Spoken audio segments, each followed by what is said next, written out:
هذه المخالفات لاط كنت يا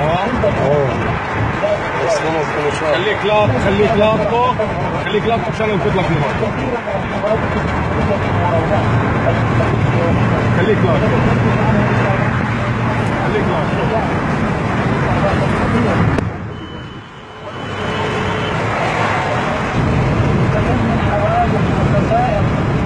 بسبب عدم الرفق والتوبة تكون يوم السنة مع شدة وآلام في أحوال كثيرة. اسمع بصور فيه ما عجبوش هذا ضل وراه بدي أطلع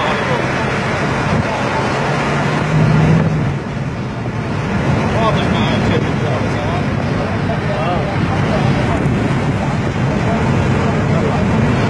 جيب الخطوط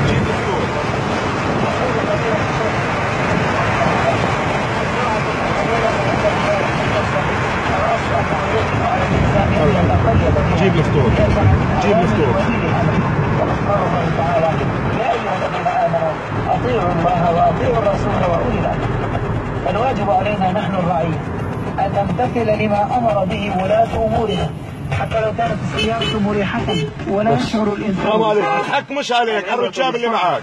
لانه حتى المريحة هذه لو ضرب عليها الحصار لكان السائق عرضة للهلاك. وايضا قدرنا